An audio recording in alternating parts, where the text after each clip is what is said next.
오늘 본문 말씀은 로마서 15장 22절부터 33절 말씀을 본문 삼아서 바울의 로마 방문 계획과 기도 요청과 축복이라는 주제를 가지고 같이 은혜 나누는 시간 갖도록 하겠습니다.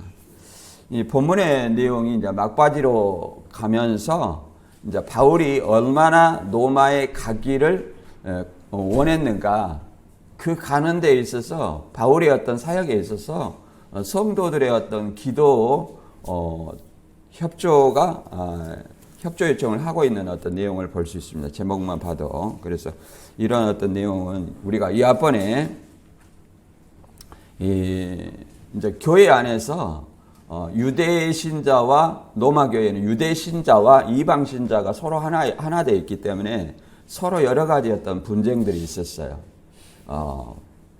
날짜, 그 다음에 먹는 문제, 이런 어떤 문제, 이런 것들로 있었죠. 그리고 또 먼 주변의 어떤 상황은 유대인의 박해, 로마의 박해, 이런 어떤 박해 가운데 있었습니다. 그런 가운데 이제 교회 안에서 믿음이 약한 자를 믿음이 강한 자가 좀 덕을 세우기 위해서 살펴보라, 이렇게 얘기를 했었죠. 그리고 이제 본 로마서를 기록하게 된 이유와 이방인의 사도인 어떤 바울 자신이 사역을 간략하게 밝히고 있습니다. 우리가 이제 베드로는 할례자의 사도 그러면 유대인에게 복음을 전하는 어떤 사도로 얘기를 하는 거예요. 그래서 사도행전 2장에 보면 이제 유대인 오순절날 유대인에게 설명을 할 때는 이제 베드로가 많이 하죠. 그리고 이제 사도행전에서 이제 12장 이하에는 1차, 2차, 3차, 4차까지 이 바울의 전도 여행을 담고 있습니다. 바울의 전도 여행은 대부분 이방인을 향하고 있죠. 그래서 그런 어떤 전도 여행 중에 이제 로마의 방문 계획을 말하고 있어요. 알리고 그 로마의 순탄하게 갈 수 있도록 기도 요청하는 어떤 내용이 있습니다. 그래서 이런 어떤 내용을 통해서 우리가 본문을 알아보도록 하겠습니다. 우리가 성경 말씀을 항상 들여다보면 우리는 신앙인이기 때문에 저와 여러분이 이 말씀을 통해서 항상 누구를 비춰봐야 되냐면 다른 사람을 볼 것이 아니라 내 자신을 항상 비춰봐야 돼요. 그러잖아요.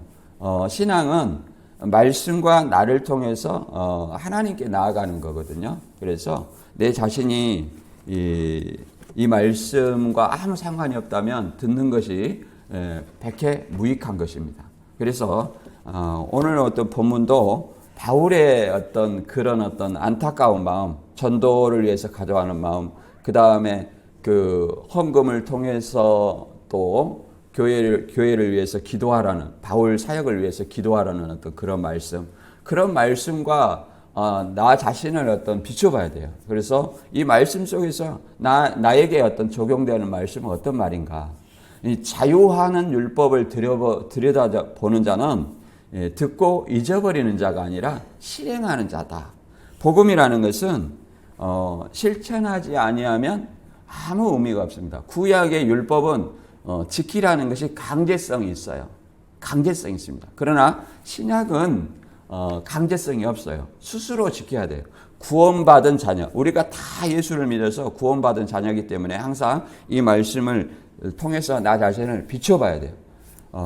저와 여러분은 항상 동일한 입장입니다. 저도 이 말씀에 비춰보고 여러분도 이 말씀에 비춰보는 시간이 되었으면 합니다. 로마서 15장 22절부터 33절까지 본문 같이 읽어보겠습니다. 그러므로 또한 내가 너희에게 가려 하던 것이 여러 번 막혔더니 이제는 이 지방에 일할 곳이 없고 또 여러 해 전부터 언제든지 서번하러 갈 때에 너희에게 가기를 바라고 있었으니 이는 지나가는 길에 너희를 보고 먼저 너희와 사귐으로 얼마간 기쁨을 가진 후에 너희가 그리로 보내주기를 바람이라.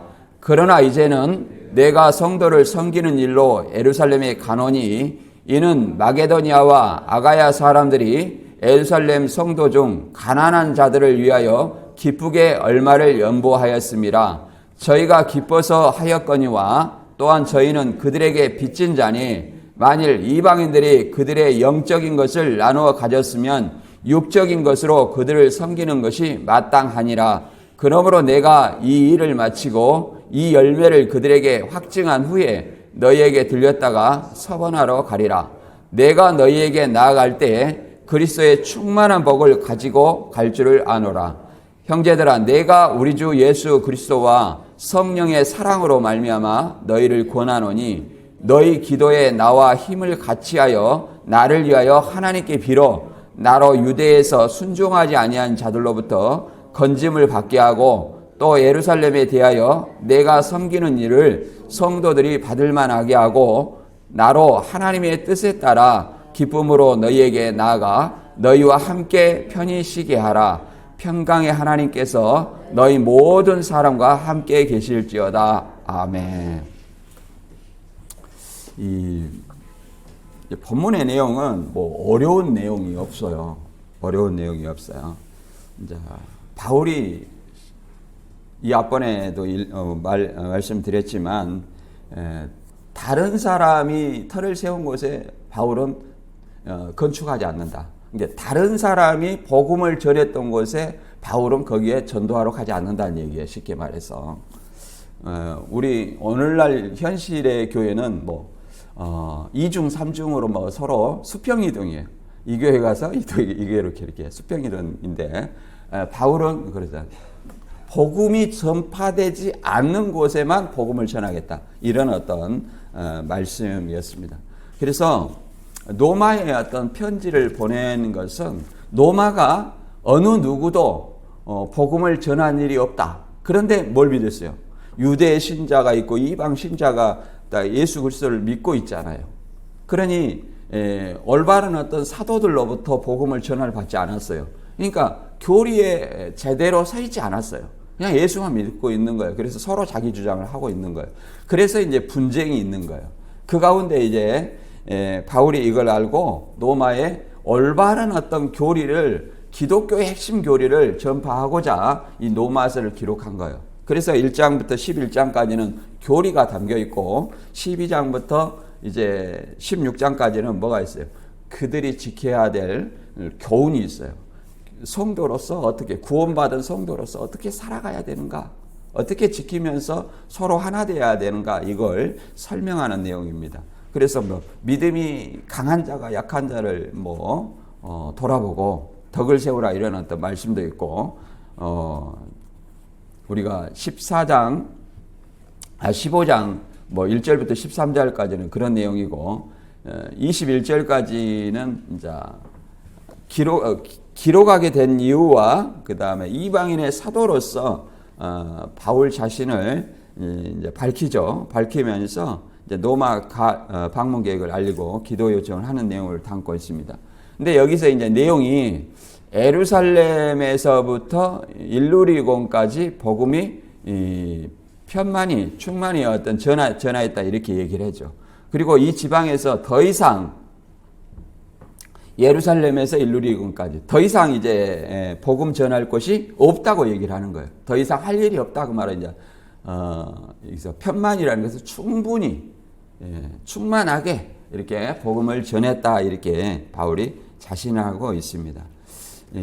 그래서 일루리곤이라는 것은 현재 유고슬라비아예요. 유고슬라비아. 그래서 바울은 로마서 1장 10절에서도 서두의 편지 서두에서도 말했듯이 로마에 가기를 원했다고 얘기를 합니다. 원했다 얘기를 해요. 그래서 여기서는 서바나라고 나오는데 서바나는 스페인이에요. 현재 스페인을 얘기를 하는 겁니다. 그래서 스페인으로 가는 길에 로마를 방문하고자 하는 계획을 가지고 있었으나 사정이 있어 지금까지 방문하지 못했다는 사실을 로마 계획에 대해 이야기하고 있습니다. 여러 번 막혔다. 그러니까 큰 틀에서는 하나님의 섭리 안에서 막혔겠지만 누구 방해요? 사단의 방해로 이제 막혔겠죠. 그리고 이제 로마 방문 계획을 현재까지 같이 가지 못한 이유를 설명하는데, 예루살렘의 구제 헌금을 전해야 될 임무로 이방 교회 성도들이 예루살렘 교회를 위해 구제 헌금을 하게 된 경위를 밝힙니다. 그래서 이 사도 바울은 예루살렘 교회의 가난한 자들 위해서 자기가 전도한 소아시아 유럽 1차, 2차, 3차를 통해서 소아시아 유럽을 이렇게 전도를 했어요. 그래 다니면서 자기가 이방인의 사도로서 그렇게 다니면서 뭘 했냐면 구제 헌금을 거뒀어요. 구제 헌금을 해가지고 어디다 가르쳤냐면 예루살렘에 바친 거예요. 예루살렘에 헌금을 한 거죠. 그래서 예루살렘의 그 가난한 자들을 위해서 사용하라는 거죠. 그리고 그 후에 그 그리스도의 축복을 가지고 로마를 방문할 것을 약속합니다. 그리스도의 축복이라는 것은 복음을 통해서 우리가 영생을 얻는 거예요. 다른 건 아니에요. 무슨 그걸 얘기를 하는 겁니다. 그 다음에 유대인의 박해, 유대인의 박해와 예루살렘 성도들이 기쁜 마음으로 구제헌금을 받도록 로마 교회 방문이 속히 이루어지도록 이렇게 기도하라고 얘기를 합니다. 그래서 유대인의 박해에서 건짐을 받을 수 있도록 이렇게 기도를 해달라는 거예요. 바울을 위해서. 그래서 예수님께서도 이런 말씀을 한 적이 있죠. 두세 사람이 내 이름으로 모인 것을 나도 그들 중 함께 하고 두세 사람이 합심하여 기도하면 무엇이든지 이루어 주겠다, 이런 말을 했어요. 근데 저도 이렇게 신앙을 하면서 생각을 해보면 과연 두세 사람이 하나의 어떤 뜻을 가지고 이렇게 기도를 할 수 있는가, 이렇게. 왜냐하면 다 개인의 사정이 있어요.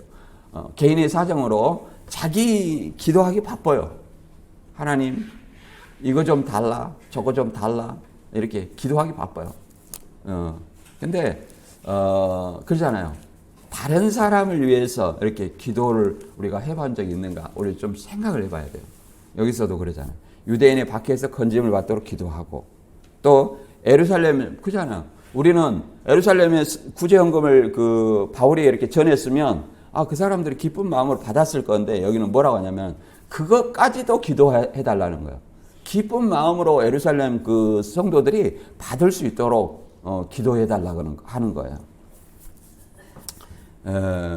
그래서 그리고 로마 방문이 속히 이루어질 수 있도록 이렇게 바울은 몇 번을 이렇게 로마에 가기를 원했지만 계속 막혔고, 결국은 어떤 방법으로 가냐면 로마에 체포돼 가지고 죄인으로서 압송돼 가는 거예요.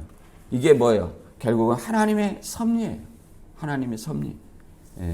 그래서 12사도나 바울이나 다 뭐예요? 박해 가운데서 죽었어요. 유일하게 쉽게 말해서 순교하지 않는 사람은 누구예요? 사도 요한이에요.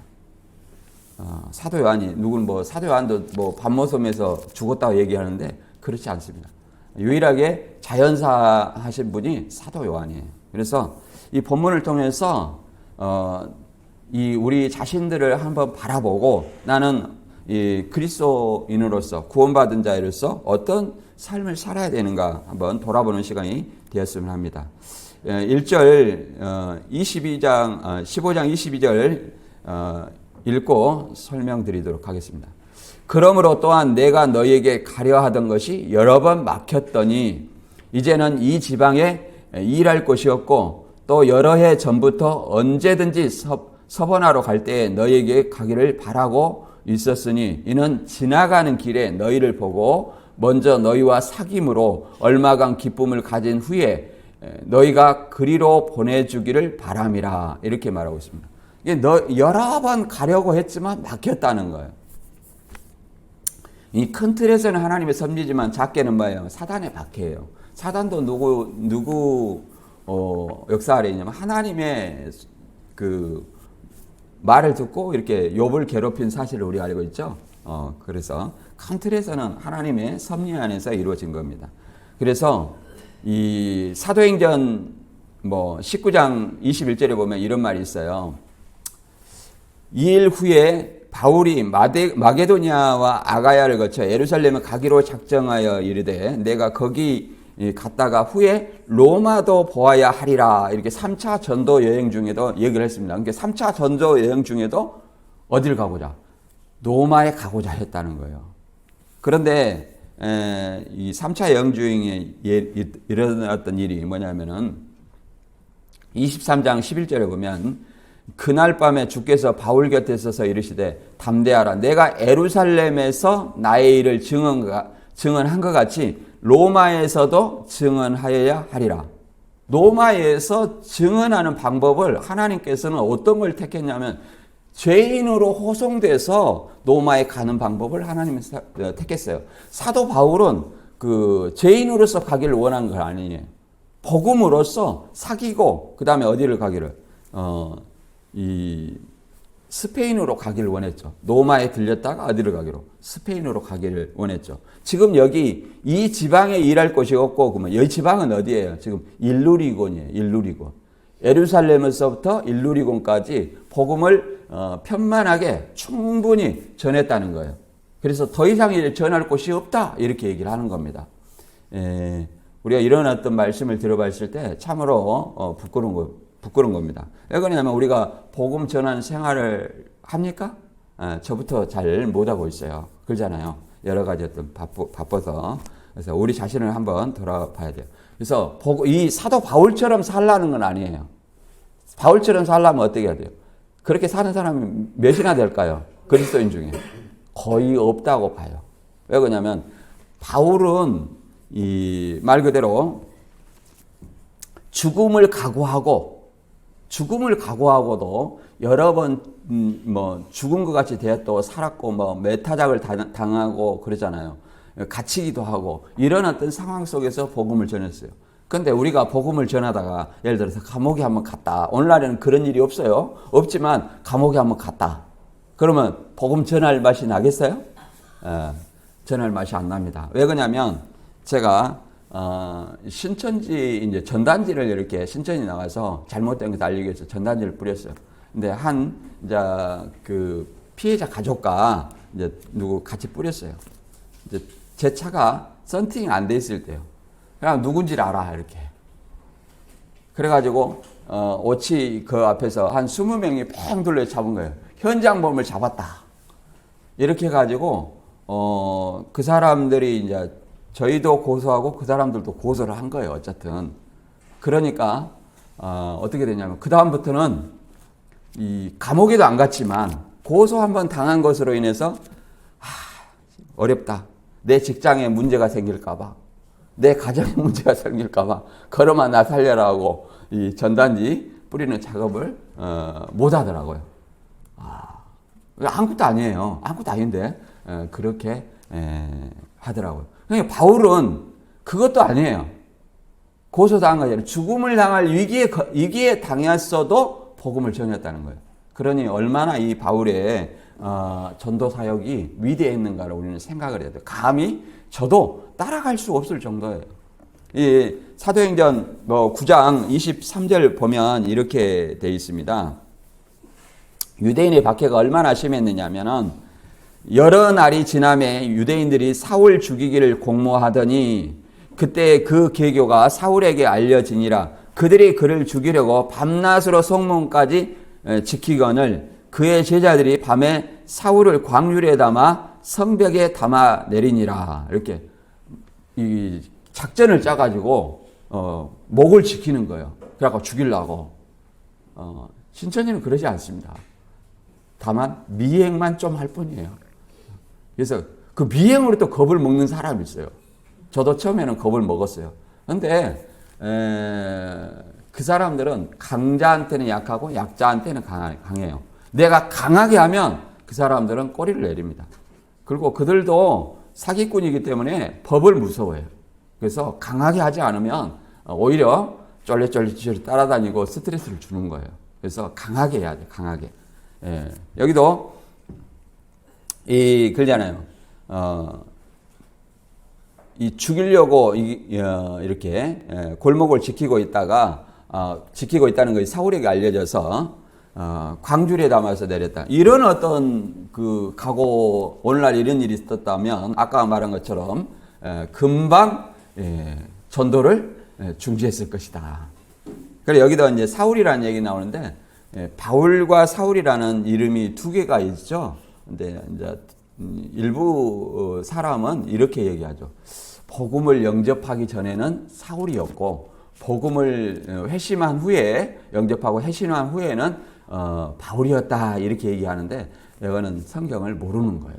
왜 그러냐면 이 바울은 본래 로마 시민으로서 다소 사람이에요. 다소 출신이에요. 로마인인 그 히브리인인데 유대인인데 다소 사람이에요. 로마 출신이라는 거예요. 그러면 로마인으로서 무슨 이름이 있어요? 로마식 이름이 있는 거예요. 로마식 이름이 뭐예요? 바울이에요. 로마식 이름이 바울이에요. 근데 또 자기가 뭐예요? 무슨 정체성을 가지고 있어요? 히브리인의 정체성을 가지고 있어요. 그러니까 히브리 이름이 있어야 돼요, 없어야 돼요? 있어야 되죠. 그러니까 히브리식 이름은 뭐예요? 사울이에요. 이걸 가지고 사도행전 보니까 한 9장 전까지는 사울이라고 얘기를 하고 9장 이후에 보니까 바울이라 하는 것 같아. 그래서 그렇게 설명하는 것이 간혹 있어요. 그건 아닙니다. 그리고 이 유대인들의 박해가 있었고 교회에서도 어떤 내분이 있었냐면 이 교리를 가지고 내분이 있었어요. 교리에 대해서 읽어보면 여기 보면 15장 1절 같이 한번 읽어보겠습니다. 어떤 사람들이 유대로부터 내려와서 형제들을 가르치되 너희가 모세의 법대로 할례를 받지 아니하면 능히 구원을 받지 못하리라. 바리새파 중에 어떤 믿는 사람들이 일어나 말하되 이방인에게 할례를 행하고 모세 율법을 지키라 명하는 것이 마땅하니라. 이건 뭐냐면은 이 유대로부터 내려와서 형제들은 유대 신자예요. 유대인이 뭐예요? 누구를 믿어요? 예수 그리스도를 믿어요. 그 중에 누구가 있어요? 바리새파 신자들이 있었다는 거예요. 그러니까 왜 이런 문제가 나왔냐면 1차 전도 여행을 하고 이제 율법 할례를 받지 않는 율법을 지키지 않는 그 이방인들이 복음을 믿음으로 구원 받았다는 거예요. 그러니까 우리는 할례도 행하고 율법도 지키고 복음도 믿어서 구원 받았는데 저 사람들은 율법 할례도 행하지 않고 율법도 안 믿었는데 구원 받아? 우리의 어떤 구원이 왜 저 사람들한테 이방인들은 그 사람들 유대인들의 관점은 이방인들은 죄인이에요. 죄인. 그 부정한 자에게 가냐 이렇게 해서 그들에게 너희도 율법을 믿고 할례를 행해라 이렇게 얘기를 한 거예요. 그래서 교회 안에 그 교리로서 분쟁이 있었던 거죠. 오늘날도 그러잖아요. 율법을 그냥 안식일 지켜라. 뭐 돼지고기 먹어야 된다 안 먹어야 된다. 절기 지켜야 된다 안 지켜야 된다. 이게 뭐예요? 율법이죠. 그러니까 복음을 믿으면서 뭘 지키는 거예요? 율법을 지키는 거예요. 이런 어떤 상황이 있었다는 거예요. 그러나 율법을 지키고자 하는 자들은 그리스도의 은혜에서 떨어진 자라 얘기를 합니다. 율법의 실체는 뭐예요? 그리스도예요. 그래서 이제 그런 율법은 이미 십자가로 패했다는 사실을 우리는 좀 알아야 됩니다. 그건 하나의 그림자고 실체가 누구이기 때문에 예수님이라는 얘기를 하는 거예요. 이런 어떤 상황이 있었어요. 로마 교회가. 그래서 이제 스페인으로 갈 때 로마를 들려서 가기를 원했어요. 그래서 이렇게 말합니다. 서번화로 갈 때, 스페인으로 갈 때 너희가 가기를 바라고 있었으니 이는 지나가는 길에 너희를 보고 먼저 너희와 사귐으로 얼마간 기쁨을 가진 후에 너희가 그리로 보내주기를 바람이라. 그러니까 로마 성도들이 어디로? 스페인으로 보내주기를 바란다. 그 말은 뭐가 들어요? 전도할 때 경비, 헌금을 통해서 이렇게 보내주기를 바란다. 이런 어떤 내용입니다. 그 다음에 이제 그 헌금에 대해서 얘기를 하고 있는 내용이 이제 15장 25절부터입니다. 15장 25절부터 읽어볼게요. 그러나 이제 내가 성도를 섬기는 일로 예루살렘에 가노니 이는 마게도냐와 아가야 사람들이 예루살렘 성도 중 가난한 자들을 위하여 기쁘게 얼마를 연보하였음이라. 이렇게 말하죠. 여기서 예루살렘에 가는데 뭘 섬기는 일로? 성도 섬기는 일로. 그러니까 예루살렘 성도 섬기는 일이라고 얘기하는 거예요. 근데 우리가 서두에 말했듯이 예루살렘에 지금 사도 바울이 뭘 가지고 간다는 거예요? 구제 헌금을 가지고 간다는 거예요, 예루살렘에. 그래서 예루살렘 성도들의 가난한 자들을 위해서 사용하길 바래서 구제 헌금을 가지고 가는 거예요. 그걸 구제 헌금을 가지고 가는 것을 뭐라고 하냐면 성도 섬기는 일로 이렇게 표현하는 거예요. 그 다음 절 그러잖아요. 가난한 자들, 예루살렘 성도 중 가난한 자들을 위하여 기쁘게 얼마를 연보하였습니다. 이렇게 말합니다. 연보가 뭐예요? 헌금이 헌금. 그래서 이 헌금은 오늘날의 구약에는 뭐 강제성이 있어요. 율법이니까. 신약의 헌금은요, 뭐가 있어요? 자율입니다. 자율이에요. 물론 뭐 각 교단마다 헌금이 뭐 이렇게 신자는 뭐 신자 비신자 이런 거 있어요. 입교한 자, 그다음에 세례 받은 자, 안 받은 자 이런 어떤 차이는 있습니다. 그건 있습니다만은 기쁘게 자율성을 가지는 거예요. 자율성. 그 헌금에 대해서 잠깐 알아보면 이 사도행전 11장 29절에 보면 이렇게 말합니다. 그곳 신자들은 각자 힘 닿는 대로 유대에 사는 형제들을 돕기로 결정하고 헌금을 모아 바나바와 사울 편으로 예루살렘 교회 장로들에게 보냈다. 이렇게 말합니다. 그러니까 유대에 있는 예루살렘에 있는 형제들을 돕기 위해서 이렇게 헌금을 보냈다. 이렇게 얘기를 합니다. 그리고 이 헌금을 어떻게 보냈냐? 지금 그 당시에는 뭐 유대인들은 안식일 날 예배를 드렸어요. 회당 예배를 드렸어요. 성전에서 예배를 드리는 거 아니야. 회당 예배. 회당은 뭐냐면은 유대인들의 공동체를 의미해요. 회당, 유대인들의 공동체. 오늘날 교회와 같은 거예요. 안식일은 토요일이죠. 토요일 날 그렇게 드렸어요. 토요일 날. 근데 바울은 뭐라고 말하냐면 고전 16장 2절과 3절에 보면 매주 첫날에 너희 각 사람이 수입에 따라 모아두어서 내가 갈 때에 연보를 하지 않게 하라. 내가 이를 때에 너희가 인정한 사람에게 편지를 주어 너희 은혜를 예루살렘으로 가지고 가게 하리라. 이렇게 설명하고 있습니다. 그러니까 이 헌금을 뭐라고 하냐면 여기는 은혜로 표현하고 있어요. 은혜. 그래서 은혜를 예루살렘에 가지고 가려 한다. 이렇게 설명하고 있습니다. 그래서 수입에 따라 매주 첫날이 언제예요? 오늘 같은 일요일을 얘기하는 거예요. 달력 안 보셨죠? 일요일 날이 매주 첫날 나오는 거예요. 매주 첫날. 그래서 일요일 날 연보를 하라고 이렇게 얘기하고 있어요. 그리고 안식일 예배가 이제 그 주일 예배로 이렇게 바뀌는 어떤 과정도 설명하고 있는 겁니다. 그래서 근데 그 헌금을 할 때 어떻게 하라고 했냐면 9장 7절에 보면 각각 그 마음에 정한 대로 할 것이요 인색함으로나 억지로 하지 말지니 하나님은 즐겨내는 자를 사랑하시느니라. 이렇게 설명하고 있습니다. 이건 뭘 얘기하냐면 헌금을 심지어 은혜라고 하는데 은혜를 어떻게 해요? 억지로 그냥 내면 그것이 은혜 되겠어요? 안 되죠. 그래서 교회 헌금은 자율이에요. 뭐 우리 교회에서는 헌금 내라는 말을 안 해요. 그래서 뭐 저도 안 하니까 자율로 하는 거예요. 자율로. 그죠? 믿음에 따라서 하는 것이지 헌금 내라, 뭐 1,000번 내가 할부 헌금 내라. 저는 이런 거 안 합니다. 물론 왜냐하면 신앙은 돈을 위해서 하는 건 아니에요. 어떤 때는 또 물론 신천지에서 뭐 유 목사가 목사 되더니 돈 많이 벌었다. 이런 말을 하는 거예요. 저희는 그래서 상담할 때도 돈을 안 받아.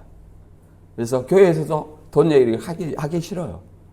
그래서 안 해요. 왜 그냥 신앙이라면 헌금이 자율이라고 생각을 해요. 저는 개인적으로. 물론 우리 교단에서는 뭐 이렇게 그 세례 교인은 뭐 어떻게 해라 뭐 이런 것이 나와 있어요. 그렇지만 저는 그렇게 얘기를 안 합니다. 그래서 그렇잖아요. 여기도 마음에 정한 대로 인색함으로나 억지로 하지 말라. 이 구약에는 이 11조나 이 각종 헌금이 뭐요? 강제성이 있었어요. 그러나 신약에서는 이렇게 이거 헌금을 은혜라고 얘기하잖아요. 근데 자율로 하라는 거예요. 자율로. 여러분도 자율로 하시기 바랍니다. 내 마음에 가는 대로 하는 거예요.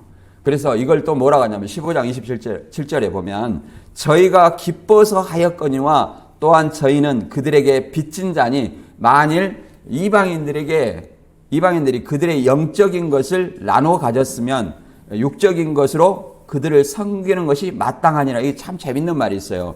빚진 자니, 유대인에게 빚진 자니, 헌금을 기쁘게 했지만 유대인에게 빚진 자라고 얘기를 하는 거예요. 뭐라고 하냐면 이 유대인에게 빚진 자니 그 영적인 것을 나눠 가졌다. 그 말은 복음을 믿어, 복음을 얘기하는 거예요.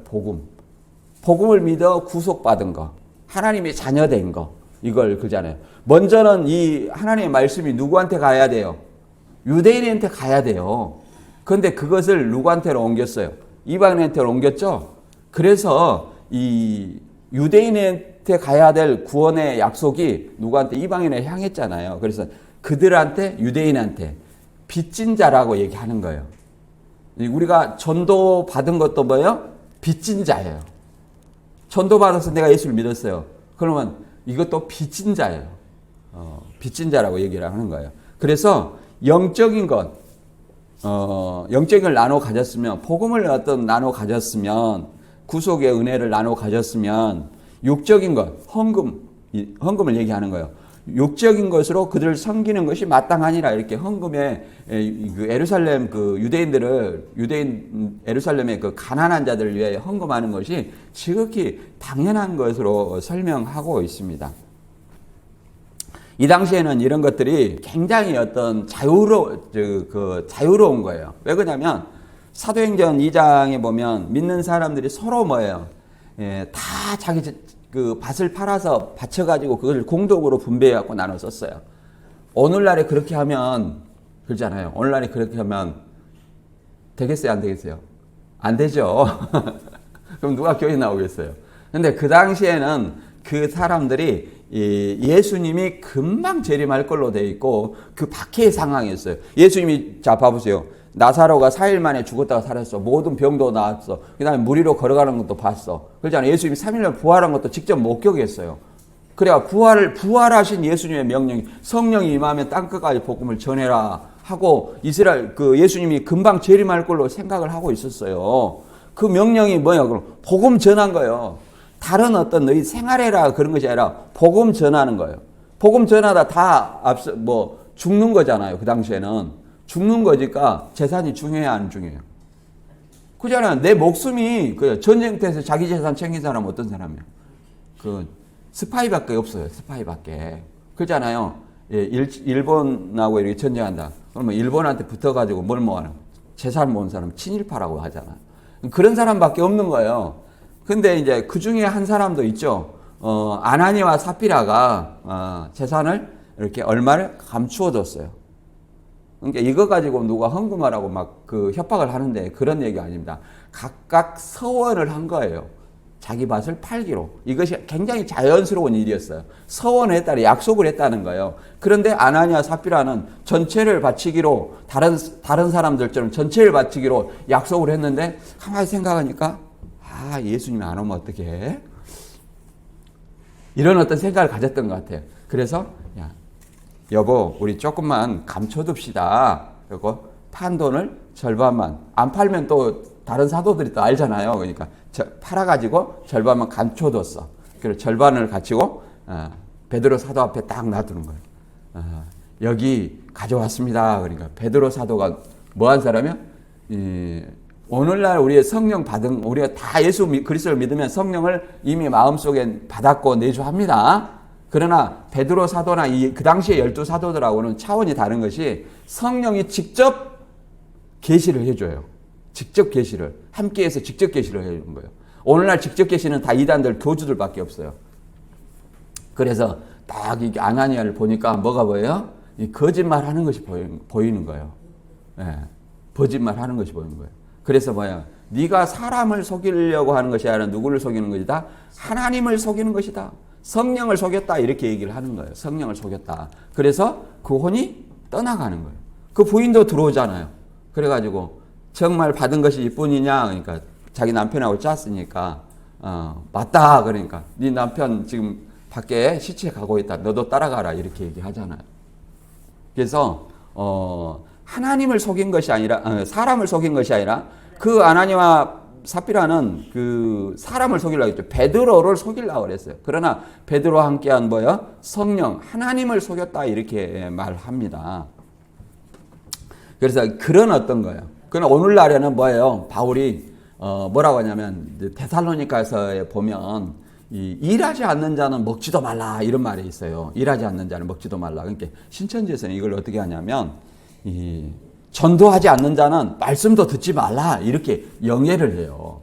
근데 그걸 얘기하는 게 아니라 일상생활 하면서 예수님을 기도를 해야 되고 일상생활을 하면서 전도 활동을 해야 되는데 곧 예수님이 데살로니가 전설을 통해서 예수님이 금방 재림할 걸로 알았어요.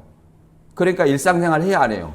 안 해요. 신천지가 그러잖아요. 예수님 왔다는 거 육체 형생 곧 한다는 거예요. 그러니까 자 가출 그 다음에 이혼 이런 걸 해서라도 뭐예요? 이 계시록 암송 그 다음에 전도 얼마나 스트레스를 받는지 몰라. 스트레스 받아가지고 간암, 이암 이런 걸려서 죽은 사람 많아요. 그 뉴스에 그 소식 들어보면 대부분 죽었다 얘기 나오면 암이야. 그 사람만 그렇게 또 암이 죽을 병이기는 하죠. 네, 죽을 병이긴 한데 그렇게 내가 물어봤어. 좀 의학 지식 있는 사람한테 스트레스가 간과 위에 굉장히 민감하게 작용한다는 겁니다. 여러분 스트레스 받지 마세요. 스트레스 받지 마시고. 그러니까 뭐예요? 이 당시에 이 데살로니가 교인들이 이 일도 안 하고 날마다 노는 거예요. 예수님 금방 온다. 일하지 않는 자, 세상에 경제적인 활동을 하지 않는 자, 먹지도 말라, 양식도 먹지 말라 이런 얘기예요. 말씀 듣지 말라 그런 얘기가 아니라. 그래서 그런 삶을 오늘날은 얘기하는 건 아니에요. 그래서 일하고 그러잖아요. 먹고 경제활동을 누리고 복음을 믿어라 그 말이에요. 이걸 우리는 좀 이해를 해야 돼요. 그래서 그 다음에 이제 예루살렘 방문 후에 이제 로마 방문에 대해서 이제 약속을 하고 있는데 15장 28절부터 그러므로 내가 이 일을 마치고 이 열매를 그들에게 확증한 후에 너희에게 들렸다가 서번하러 가리라. 내가 너희에게 나아갈 때 그리스도의 충만한 복을 가지고 갈 줄 아노라. 여기서 이렇게 얘기하는데 이 일을 마치고 이 열매를 뭐라고 얘기하냐면 신천지에서 열매는 말씀과 성도 그리고 전도 열매 이렇게 얘기하거든요. 여기서는 성경은 뭘로 봐야 되냐면 문맥으로 봐야 돼요.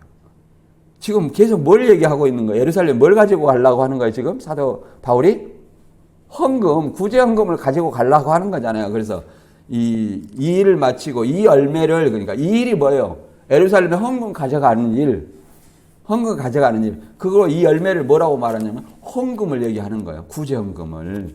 헌금을 그들에게 확증한 후에 그잖아요. 예루살렘에게 확증한 후에 너희에게 들렸다가 로마에 들렸다가 스페인으로 간다 이렇게 얘기하는 겁니다.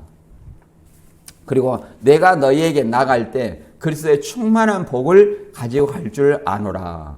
충만한 복이라고 얘기를 합니다. 충만한 복은 뭐예요? 무엇이 복일까요? 성경의 복은 영생이라고 얘기합니다. 그럼 어떤 사람이 영생을 얻을까요?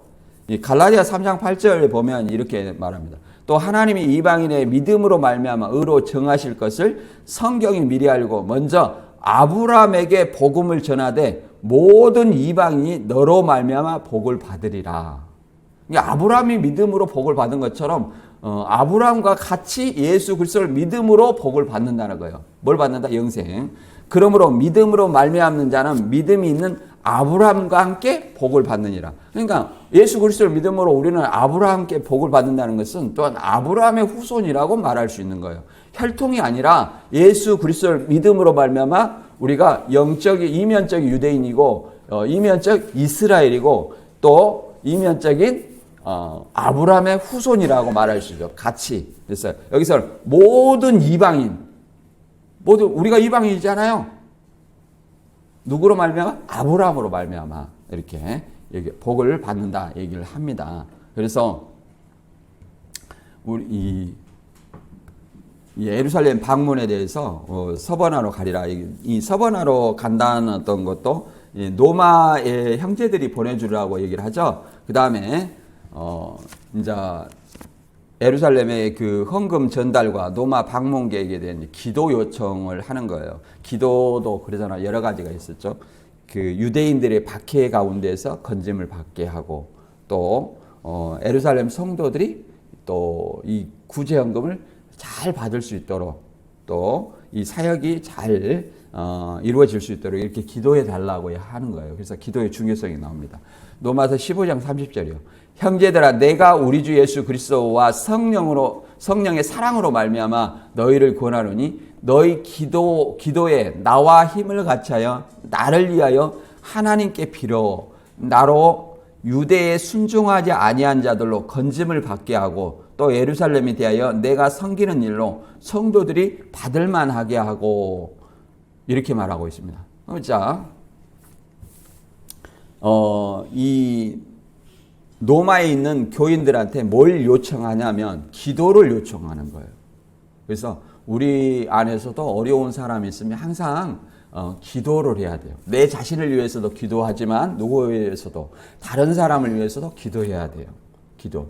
이 기도가 제가 서두에 말씀드렸지만 두세 사람이 한 뜻으로 기도하면 하나님이 이루어 준다고 하잖아요. 그래서 협력하여 하는 기도가 굉장히 중요하다는 것을 우리는 이해를 해야 돼요. 하나님 믿는 사람이라면. 그래서 너희 기도에 나와 힘을 같이하여 나를 위하여 하나님께 빌어 그러잖아. 지금 바울을 위해서 기도하라는 거예요. 굉장히 왜 그러냐면 바울의 목숨이 지금 위태하잖아요. 왜 그러냐면 유대에 순종하지 아니한 자들로부터 건짐을 받게 하고 유대에 순종하지 않는 자들은 유태인이에요. 예수님을 안 믿는 유대인들을 얘기하는 거예요. 거기서 건짐을 받게 하라는 거예요. 왜 그러냐면 아까 말했지만 유대인들이 바울을 잡아 죽이려고 매복을 하고 어떻게든 잡아 죽여야 되겠다 이렇게 얘기를 하죠. 원수처럼. 왜 원수예요? 유대인들은 오직 여호와 하나님만 믿으면 되는 거예요. 율법을. 근데 이 바울은 뭐예요? 예수가 하나님이라는 거예요. 주와 하나님이라는 거예요. 이 복음을 전하는 거예요. 죽음과 부활을 전하는 거예요. 그러니까 완전히 서로 원수처럼 여기는 거예요. 원수처럼. 그래서 이 유대인들로부터 건짐을 받게 하라. 그러니까 유대인들로부터 갇히면은 그러잖아요. 갇히면은 어떻게 돼요? 원하는 로마에 들렸다 스페인으로 못 가잖아요. 그래서 그런 기도를 하라는 겁니다. 이런 어떤 기도의 역사가 사도행전에 또 나와 있어요. 사도행전 12장 5절을 보면 이런 말이 있습니다. 이에 베드로는 옥에 갇혔고 교회는 그를 위하여 간절히 하나님께 기도하더라. 헤롯이 잡아내려고 하는 그 전날 밤에 베드로가 두 군인들 틈에서 두 쇠사슬에 매여 누워 자는데 파수꾼들이 문 밖에서 옥을 지키더니 호련히 주의 사자가 나타나매 옥중에 광채가 빛나며 또 베드로의 옆구리를 쳐 깨워 이르되 급히 일어나라 하니 쇠사슬이 그 손에서 벗어지더라. 그러잖아요. 이거 뭐 하나님의 여기서 주의 사자 이렇게 이 주의 사자는 뭐냐면은 천사를 얘기해요. 천사. 그러니까 하나님이 기도를 하니까 뭐예요? 천사를 보내줘서 베드로를 옥문을 통해서 나오게 하는 거예요. 쇠사슬을 묶겠는데 쇠사슬이 풀리고 그렇잖아요. 그래서 그 간수도 어떻게 모르는 거예요. 그 사실을. 이게 하나님의 능력이에요. 그래서 이 베드로를 구원하는 일이죠. 그래서 기도의 중요성을 얘기를 하는 겁니다. 그래서 또 그 다음에 건짐을 받게 하고 그 다음에 예루살렘에 대하여 섬기는 일로 성도들이 받을 만하게 하고 그러면 예루살렘 성도들이 이 구제헌금을 잘 받을 수 있도록 안 받으려겠는가? 모르겠네요. 잘 받을 수 있도록 이렇게 기도해 달라고 얘기하는 거예요. 그리고 15장 32절에 나로 하나님의 뜻을 따라 기쁨으로 너희에게 나아가 너희와 함께 편히 쉬게 하라. 평강의 하나님께서 너희 모든 사람과 함께 계실지어다. 아멘. 이렇게 말하고 있습니다. 그래서 하나님의 뜻에 따라 지금 본문을 다시 한번 우리가 간단히 정리하면 바울은 몇 번부터 이 스페인 예전부터 스페인 가는 길에 노마를 방문하고자 하는 계획을 가지고 있었어요. 그러니까 잠깐 지도 한번 봐보세요. 지도. 여기 보면 이 바울이 지금 이 3차 전도여행이 이게 소아시아고 저쪽에 마게도냐로 해서 이게 유럽이에요. 유럽. 이런 광대한 지역을 바울이 전도를 했어요. 1차, 2차, 3차. 그런데 로마에 바울은 자의로 방문을 하고자 했지만 지금 뭐예요? 여기서 체포가 돼요. 체포가 돼가지고 이렇게 쭉 가는 거예요. 쭉 로마에. 그래가지고 로마에 가가지고 무죄가 밝게 석방이 돼요. 석방이 되고 언제 죽냐면은 이 네로 박해 때 죽는 거예요. 네로 박해 때. 이런 어떤 이 순교의 삶을 살았다는 거예요. 왜 이런 바울이 이렇게 열심히 했을까요? 상을 바라고 했다는 거예요. 상을. 우리가 우리가 구원, 영생, 천국은 그리스도를 믿는 모든 사람들에게 동일해요. 그러나 뭐가 다르냐면 뭐가 다르겠어요? 상급이 달라요. 상급이 달라요. 상급은 차원이 있는 거예요. 열심히 한 사람이나 안 한 사람이나 똑같으면 누가 열심히 하려고 하겠어요. 그래서 상급이 다르다는 것을 우리가 알아야 돼요. 그래서 고전 3장 10절 이하에 보면 뭐라고 말합니까? 구원을 받되 부끄러운 구원이 있다는 거예요. 부끄러운 구원. 부끄러운 구원이 있다. 금과 금은 보석으로 지은 집이 있고 나무나 풀이나 이게 풀로 지은 집이 있다. 그래서 마지막 주재림 때 이걸 시험한다는 거예요. 시험한다는 불로 시험한다는 거예요. 그래 다 타져버려요. 겉으로만 지은 집, 마음의 성전을 지었다는 거예요. 겉으로만 신앙이냐. 이렇게 나무나 풀과 집으로 이렇게 지었다는 거예요. 그거는 불에 타죠. 아무것도 안 남아요. 예수 믿는 것만 남는 거야.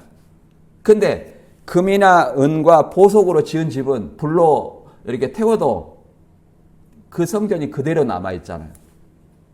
그래서 이 불에 태워진 어떤 아무것도 나오지 않는 그 공력이라고 그래요. 노력이라고 그래요. 그간의 업적을 얘기하는 거죠.